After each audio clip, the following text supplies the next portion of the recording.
seguimos en MBS Noticias. Ayer platicamos y celebrábamos este paso histórico que dio el Estado de Puebla en la despenalización del aborto.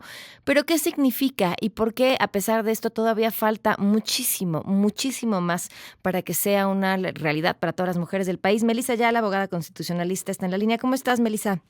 Hola, Pa, muy bien, muchísimas gracias. Muchas gracias por la invitación y sobre todo por siempre poner estos temas sobre la mesa. Qué gusto saludarte. ¿Qué implicó llegar hasta aquí y qué nos falta?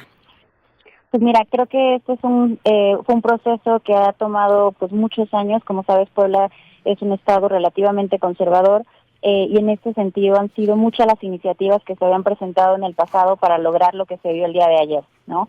Pero además de esto, por ejemplo, desde el 2021 se habían presentado por lo menos 3 iniciativas que no habían avanzado y además en el 2022 3 organizaciones de la sociedad civil, GIRE, CAFIS y ODECIR, presentamos una demanda de amparo, pues justo con el objetivo de materializar lo que había hecho la Suprema Corte en la acción de inconstitucionalidad 148/2017, ¿no?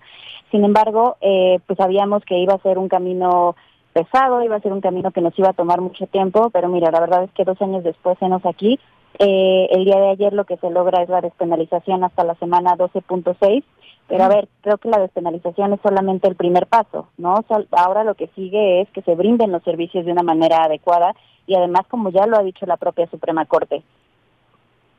¿Esta resolución de la Corte afecta solo a Puebla o tendría que afectar a todos los estados del país?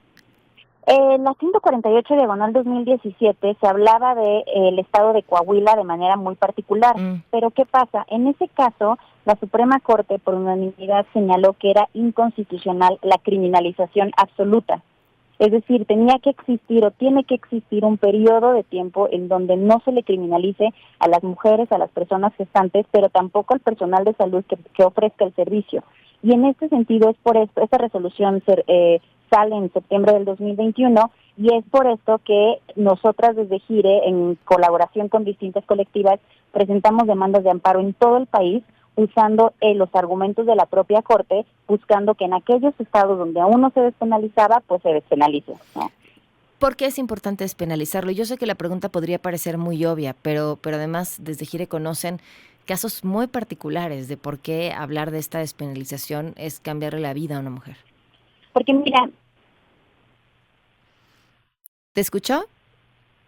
Se nos cortó ligeramente la comunicación con Melissa.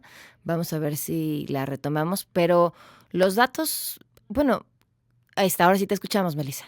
Ya, justo como te comentaba, el hecho de que se encuentre en el Código Penal genera un efecto inhibitorio. ¿Qué quiere decir esto?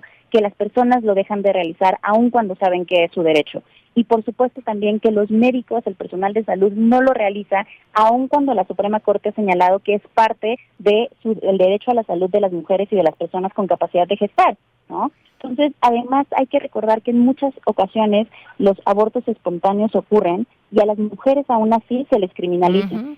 En este sentido me parece importantísimo recordar el libro que sacó Luciana Weiner, efectivamente, donde habla de los casos en donde se les criminaliza a las mujeres cuando llegan con abortos espontáneos a los hospitales.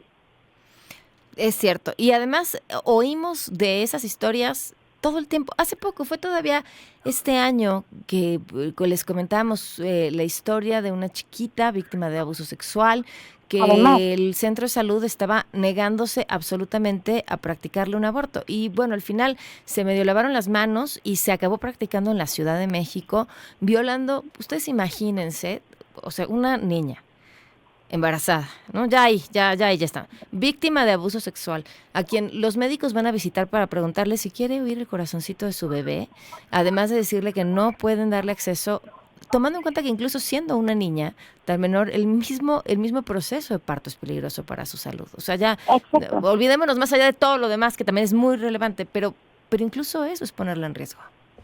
Exactamente, y digo, en casos de violación ha sido legal desde hace muchos años, sin embargo seguimos luchando para que esto sea una realidad, porque como tú mencionas, este caso en Jalisco, en donde se tuvo que trasladar a la niña para que se le hiciera la interrupción en la Ciudad de México.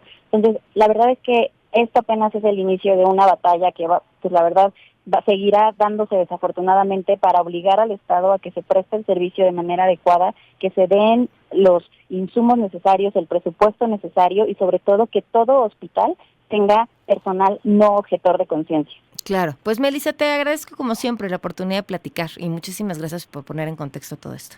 Muchísimas gracias a ti y cualquier cosa ya saben que ahí están las redes de Gire, además de las organizaciones locales que son CAFIS y ODECIR. ¿Y las tuyas? Y las mías, @Melissa Ayala 92. Muchísimas gracias.